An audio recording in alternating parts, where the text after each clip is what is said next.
Hello everyone. Welcome back to my channel, General Hospital Diaries.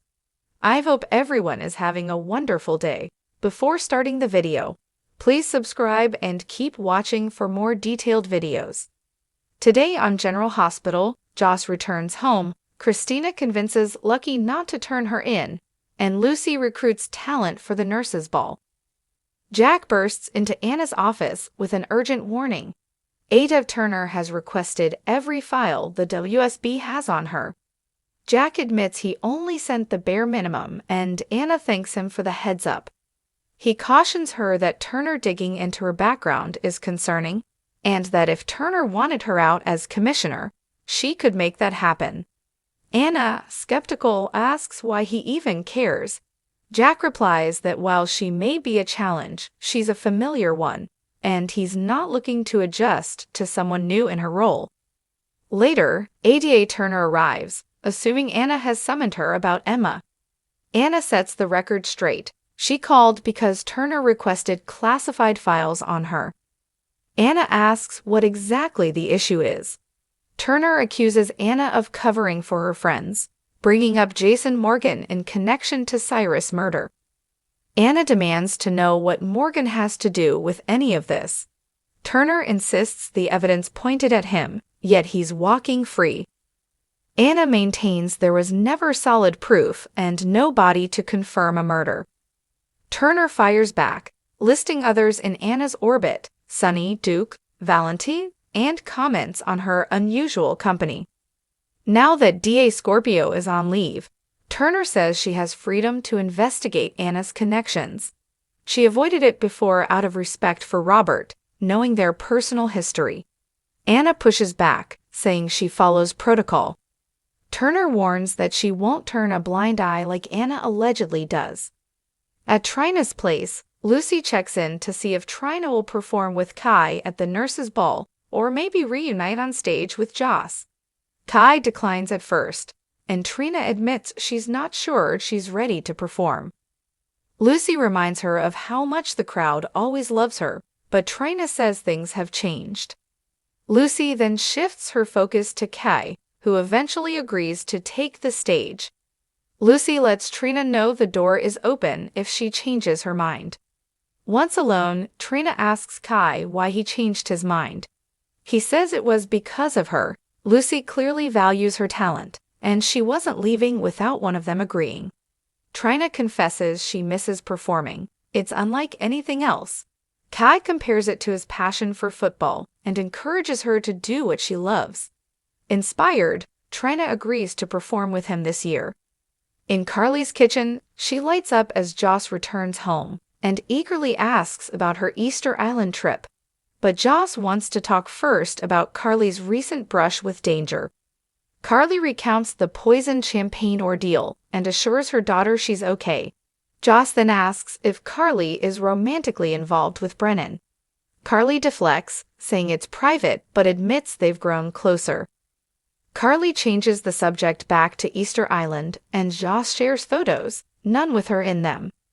This raises suspicion with Jason, who's familiar with the island. He quizzes her about landmarks and tourist spots, and she passes. Brennan then arrives, prompting Joss to react sharply. "Really, Mom? This guy nearly kills you, and you're still seeing him." Brennan calmly replies that she can lecture him later. Right now, he needs a word with Jason. He pulls him aside and advises Jason to get in touch with Anna. Jason leaves, and Jack turns to Joss and says, "Okay, let me have it."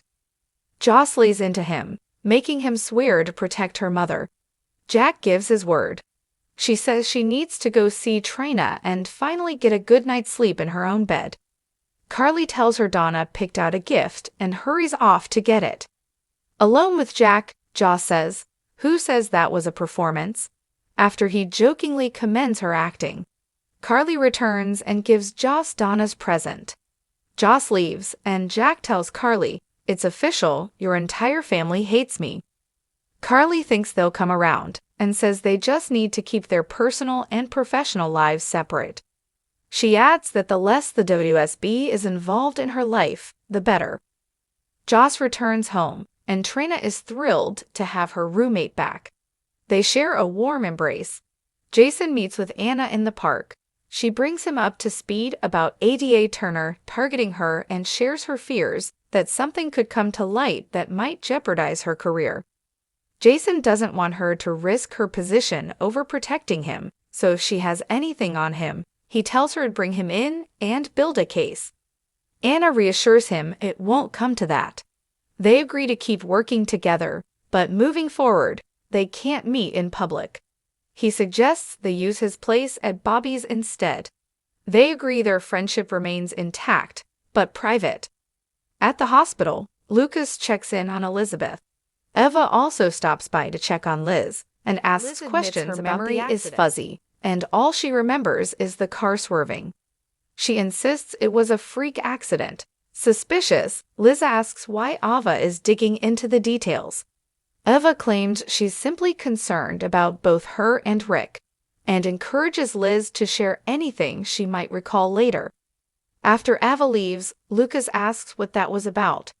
Liz suspects Eva was marking her territory with Rick.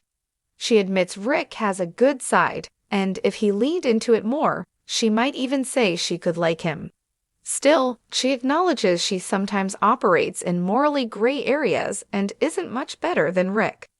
She even used his feelings for her to get information about Portia. Lucy then interrupts to talk with Lucas and Liz about the nurses' ball. Lucas says his last Magic Milo performance was his final one. He has nothing more to give or show. Lucy insists Liz must perform as head nurse, but Liz reminds her she'll be in a cast for weeks. Lucy, ever persistent, decides to put Lucas and Liz down for a duet. Liz says that even if she's out of the cast by then, she still needs to take it easy. Lucy grants Liz the night off, and Lucas offers to appear in Liz's place, as long as he doesn't have to perform. Lucy swears he won't, with her fingers crossed behind her back. While Molly sits with her dad, Rick recalls seeing Christina at the scene of the accident. He suddenly remembers something, but quickly covers, saying he just recalled the car swerving. Molly wonders if it could have been black ice. She then gets a call from the office and steps away to take it. Left alone, Alexis teases Rick, so we finally call a truce and you get in an accident. What? Would you rather crash than be nice to me? Later, Ava visits Rick while he's alone and drops a bombshell. This wasn't an accident. Someone tampered with his brakes and tried to harm him. She asks who might want him gone, and he says the list is long, with Sunny right at the top. However, Rick believes Sunny is more likely to come after Ava right now. Ava then realizes something chilling. Rick was parked in her spot, and their cars are nearly identical.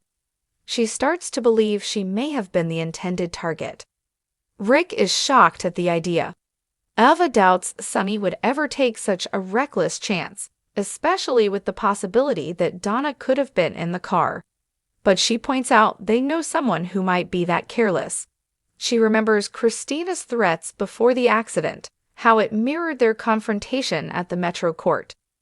Rick recalls Christina vowing not to let Ava hurt anyone in her family ever again. Ava exclaims, "That girl tried to take me out." Rick adds, "And she nearly took me down too." Ava finds video footage from her garage that includes Christina near Rick's car. The angle doesn't clearly show her tampering with anything. Rick insists Sunny and Alexis need to see this and face the truth about their daughter. He asks Ava for her phone so he can call the authorities and make sure Christina is held accountable. Ava, however, says calmly, Now, let's not be too hasty, Uncle Rick." In the chapel, Christina tells Lucky she never intended to hurt Elizabeth and insists Ava pressured her into a bad decision. Lucky urges her to stop shifting the blame, pointing out she hasn't even asked how Liz is doing and only seems concerned about the consequences. He tells her she crossed a serious line this time and that the truth needs to come out. Elizabeth and Rick deserve to know what happened. Christina breaks down, saying she tried to stop things once she came to her senses, but Lucky reminds her it was already too late. He says he can't ignore what happened. She needs to come forward herself, or he'll have no choice but to do it for her. Christina insists she needs to explain why it happened. She tells Lucky that Ava uncovered some damaging information and threatened to use it against her father. Overwhelmed, she admits she tampered with the car's brakes, believing it was Ava's, but it turned out to be Rick's vehicle, which had been parked in Ava's usual spot. Lucky points out that regardless of intent, the act was still incredibly dangerous. Christina, through tears, says she wasn't thinking clearly, and although she tried to stop Ava from leaving, she had no idea it wasn't Ava's car. She would never want anyone to get hurt like that, not even Ava. Lucky advises her to speak with her mom and try to work out a deal, but Christina is terrified. She sobs that her mother and Molly can't know. Her mom wouldn't survive losing another daughter if she ends up in prison. Lucky says he's just grateful Liz and Rick are okay, and that putting her behind bars won't undo what happened. He reminds her that her family has been through enough loss, and maybe carrying the weight of this mistake is punishment enough. Christina thanks him and hugs him tightly. Once Lucky leaves, Christina pulls out her phone and sends a message asking her mom and Molly to meet her. She tells Molly she just needed to say sorry again. Through tears, she says she's deeply sorry, and the two sisters hug. Molly gently asks why she's bringing this up again. Christina confesses she's been wrapped up in her own pain and didn't stop to think that Molly also lost a sister and a daughter in all this. Molly thanks her and says it's okay. Christina insists it's not, and that she's truly sorry for all the hurt she's caused. Alexis is moved to tears, seeing her daughters reconnect and begin to heal. Meanwhile, Lucky visits the garage where Rick's car was taken. He tells the attendant that his girlfriend had been in the accident and thinks she may have left her wallet in the car. The worker apologizes and explains the car has already been sent to the crusher. Lucky's face reveals a quiet relief. The evidence is gone, and Christina may now have a second chance. Liz was grateful to Lucas for checking in on her, though she noted he seemed dressed more for a night out than a hospital visit. Lucas beamed as he shared that the man he had met in Miami was moving to Port Charles. Before Lucas could elaborate, Ava arrived, clearly wanting to discuss the recent car incident. Elizabeth explained to Ava that all she remembered was the car swerving. It was a freak accident. No one else was involved. Why are you asking me all these questions? Liz asked, confused. Ava claimed that since she and Rick had grown closer lately, she was just concerned. With nothing more to share, Liz watched her leave. Elizabeth couldn't help but feel the visit was less about concern and more about staking a claim on Rick. Lucas asked if she was jealous, but Liz brushed it off. She admitted Rick had his moments, both good and bad. Maybe, just maybe, if he leaned into his better side a little more, I might see him differently, Liz mused, but both she and Lucas agreed it was unlikely. Then Liz admitted something that had been weighing on her.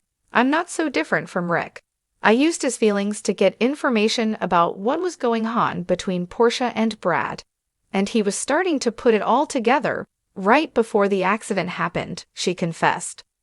Soon after, Lucy arrived with her usual high energy to talk about, what else? The nurse's ball. Lucas made a playful dash to escape, swearing off ever doing another Magic Milo routine. Liz, with her injured leg, said dancing was out of the question. But Lucy had other plans. I'm putting you both down for a duet, she announced. Liz still insisted her injury ruled her out, but Lucas eventually offered to help behind the scenes, just not on stage. In Rick's hospital room, Molly remarked on how quickly the ambulance had arrived, calling it a miracle. That triggered Rick's memory. He suddenly recalled seeing Christina outside his car, just before losing consciousness. Molly saw him drift into thought and called his name. Rick snapped out of it, saying he was fine but had just remembered something from the accident. Rick admitted the memory didn't fully add up, so Molly let it go and stepped out to take a call, leaving Alexis alone with Rick. So we finally reach a truce, and you end up in a crash? What? Would you rather risk your life than make peace with me? Alexis teased. After checking in on Liz, Ova made her way to Rick's room. She told him she'd looked at his car and found evidence that someone had tampered with the brakes. Rick, this wasn't just an accident. Someone did this on purpose, she said. Who would go that far? Ava wondered aloud. You got a minute? Rick quipped. But then it hit Ava. Rick had been parked in her spot. She realized she might have been the intended target. They considered whether Sonny could be behind it, but Ova dismissed the idea. He wouldn't be that careless. Christina, on the other hand, was another story. Oh no, that girl may have gone too far, Ava said. She nearly took me out, Rick added, stunned. Ava had already pulled security footage from the parking garage on her phone. The video showed Christina holding wire cutters. Suddenly, Rick's memory of seeing Christina before the crash made sense. He wanted to call the police right away, but Ava had other plans. Let's not jump the gun here, she said, causing Rick to give a small smile. Meanwhile, in the hospital chapel, Christina was trying to justify her actions. It's Ava's fault. She kept pushing and pushing, she murmured. Lucky entered and cut her off. Stop blaming Ava. This is on you, Christina. You need to own what you did, he said sternly. Christina claimed she was trying to take responsibility, but Lucky wasn't convinced. If that were true, your first question wouldn't have been whether I told anyone. You haven't even said sorry for what happened. You haven't even asked how they're doing, he said. Christina finally mumbled an apology, but it lacked sincerity. Lucky could tell. I don't know if you mean it, but I do know this. You crossed a line. They deserve the truth Elizabeth about what happened, he said firmly. Christina begged Lucky not to tell anyone. The second I came to my senses, I tried to stop it, Christina said, hoping that would somehow make things right. She also pointed out that Lucky had been the one to tell her to run away and act like nothing had happened. Lucky countered that his advice came before he knew the full extent of what had gone down. Namely, that Christina had nearly caused serious harm to Elizabeth. You need to turn yourself in, or I will, he warned. Christina pleaded with Lucky to just listen, and eventually he agreed. She explained that Ava had recently uncovered sensitive information about Sonny and had threatened to use it against him. She was going to use it to try to get full custody of Avery. She was ready to let my dad suffer just to get what she wanted. And then she started bringing up Michael and Adela just to hurt me. I snapped, okay, I'm human, Christina said emotionally. She went on to explain how she believed she'd seen Ava's car in the parking garage. Before I knew it, I was walking up to the car. It must have actually been Rick's car in her spot, she added. That's still a serious offense, Lucky reminded her. Christina said she understood, but insisted she wasn't thinking clearly.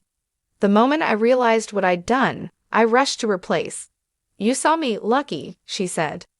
Lucky acknowledged that after everything Christina had endured, he might have lost control too, but that doesn't justify what you did. He suggested Christina seek legal advice from Alexis, maybe even see if a plea deal was possible. But Christina refused.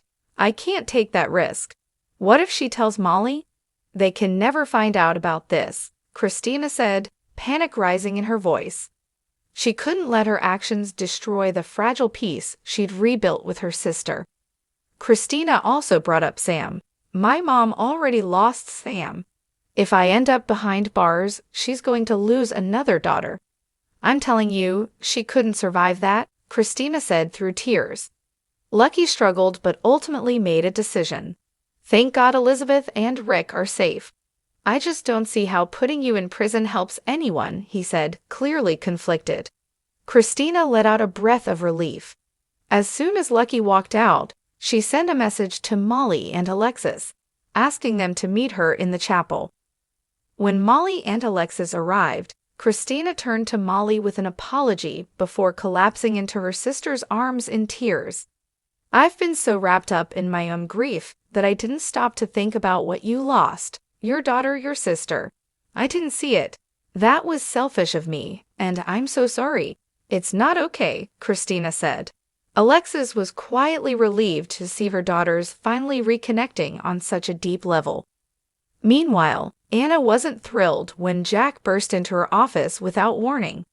He hinted that something might be going on with Valentin, but quickly shifted gears. This time, Anna was the one under scrutiny. Jack informed her that Assistant District Attorney Turner had requested access to every WSB file related to Anna. Anna didn't seem fazed, especially when Jack reminded her that most of the documents would be heavily redacted. But Jack was clearly uneasy. I didn't come here to warn you about what we sent Ada Turner. The fact that she's looking into you at all. That's what's troubling, Jack said. I've taken down some dangerous people in my career. I think I can handle an assistant district attorney, Anna replied coolly. Jack wasn't so sure. He warned her that Turner might try to cost her her job if she had a reason. I really don't want to deal with breaking in another commissioner. You're a pain, but at least you're the devil I know, he joked.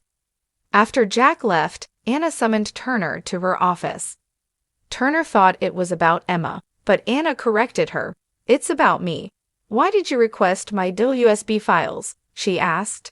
Simple. I'm launching an investigation into you. I'm tired of you letting people like Jason Morgan walk free, Turner replied bluntly. With Robert on leave, Turner announced that she'd be conducting her own investigation into Anna's methods.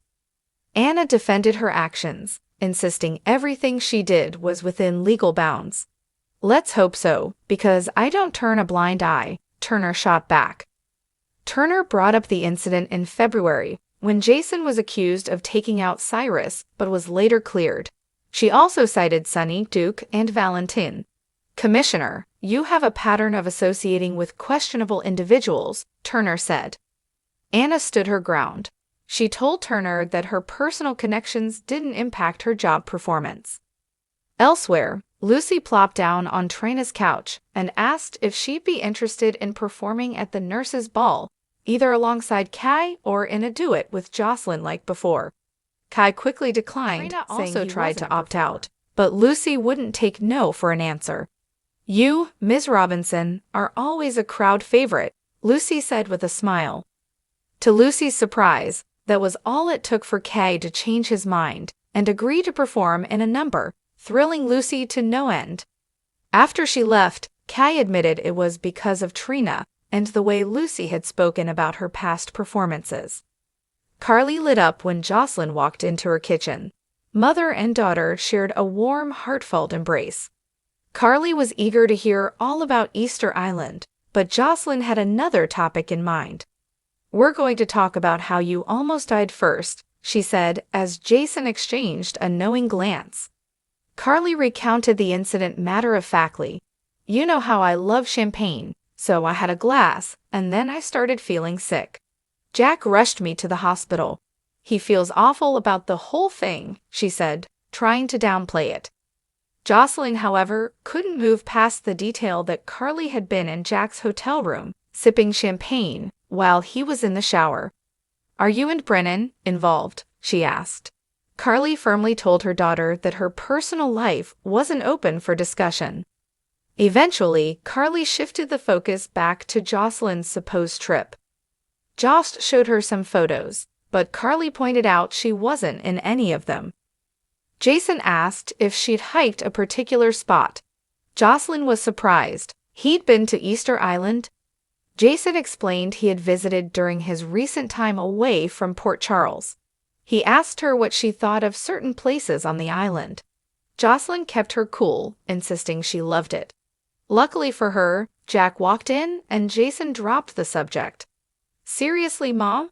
This guy nearly got you hurt, and you're still seeing him? Joss asked. She laid into Jack, playing the part of the disapproving daughter, much to Carly's dismay. Jack asked for a moment with Jason alone. Once apart, he quietly urged Jason to contact Anna, but to be discreet. Jason nodded and left. Jocelyn resumed her dramatic confrontation with Jack, continuing the charade to Carly's discomfort. In the end, Jack promised he'd keep Carly safe. Once Carly exited, Jack gave Jocelyn credit for her performance. "I almost believed you didn't want me near your mother," he said. "Who said it was a performance?" Jocelyn replied before heading out. Elsewhere, Jason met Anna in the park. Anna warned him that Turner had her in his sights and had also brought up Jason in connection with Cyrus' disappearance. She confessed that she feared Turner might uncover something damaging, possibly enough to derail her career. Jason didn't want Anna to be hurt by anything tied to him. "If you have evidence that could be used to build a case against me, you should use it," he said. But Anna reassured him. She felt they could continue to work together as long as they were careful. They agreed their friendship wouldn't change, but they'd need to keep things under wraps for now. Come back to our channel for all your updates. Thank you for watching. Please subscribe to my channel.